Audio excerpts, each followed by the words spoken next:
Olá, tudo bom? Hoje nós vamos falar sobre alguns conceitos e algumas terminologias que você pode confundir e aí não saber direito como executar aquela solicitação do professor.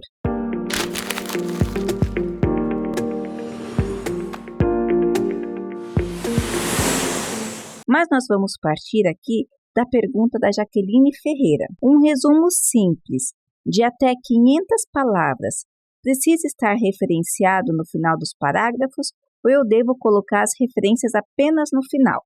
Então vamos lá. No mundo acadêmico, principalmente nessas terminologias de trabalho, há uma grande confusão de como executar a solicitação do professor. Quer ver um exemplo? Dissertação. Desde que nós estamos no ensino fundamental, o professor pede uma dissertação. Eu quero uma dissertação sobre determinado assunto. E aí você entrega um texto ali que você pesquisou. Só que o nome dissertação também é o nome do trabalho final do programa de mestrado stricto sensu acadêmico e até mesmo alguns mestrados profissionais. O que acontece com isso?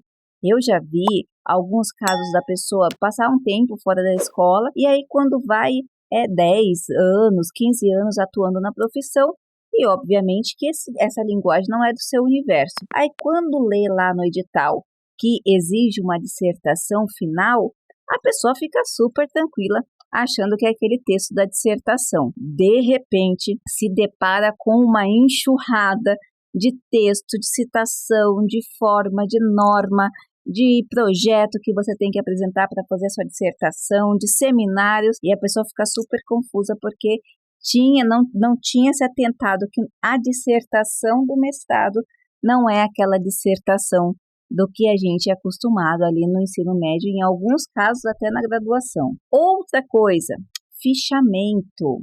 Fichamento de livro é um fichamento que na graduação, na pós-graduação, a gente faz ali o resumo junto com algumas considerações a respeito da obra. No fichamento ainda você pode pegar só os assuntos que te interessam naquela obra. Então você pode ler um livro, por exemplo, ou um artigo e tirar os apontamentos de um determinado assunto que lhe interessa, que aquele autor fez, e vai contrapondo quase uma discussão daquele autor central com outros autores. Então, esse é um tipo de fichamento. No ensino médio, quando eles pedem fichamento, é outro formato de fichamento. Artigo, a mesma coisa. Existem várias formas de artigo que é diferente no ensino médio, na graduação, na pós-graduação. Metodologias que antes você não entendia e existem palavras que ainda confundem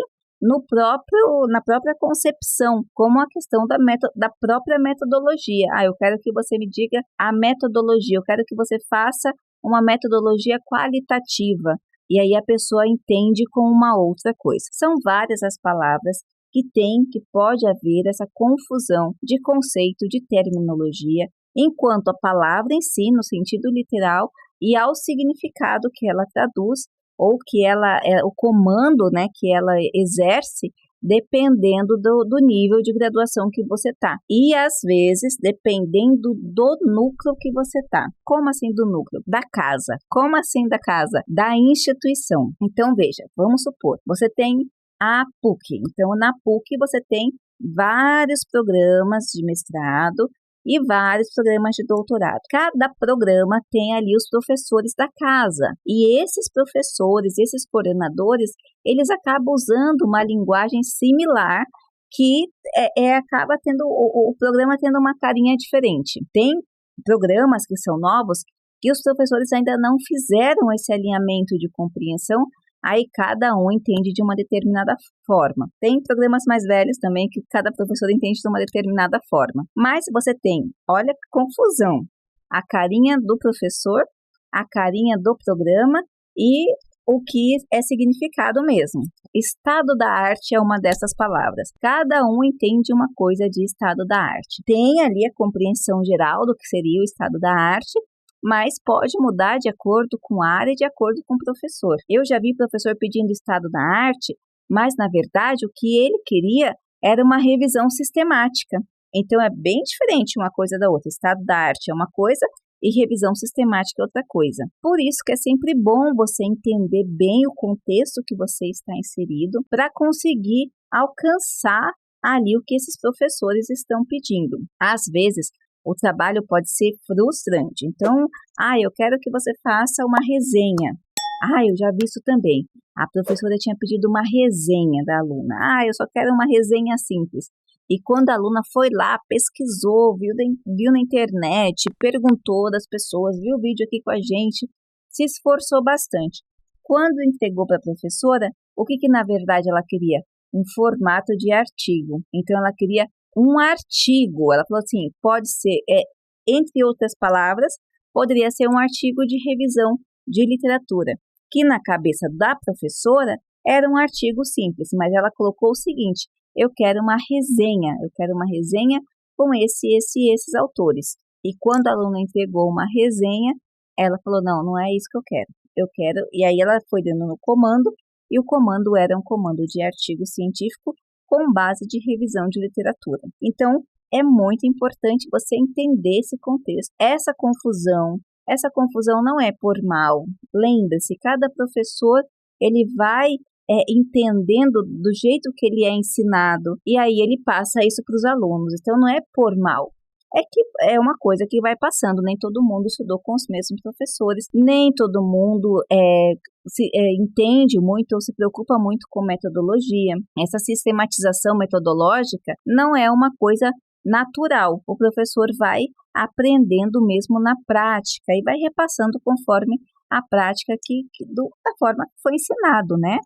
Dentro disso tudo, a Jaqueline pergunta para a gente sobre a questão do resumo. Jaqueline, se você estiver falando de um resumo de um livro, tá? Ou de um artigo, é diferente. Então, você vai apresentar o trabalho como?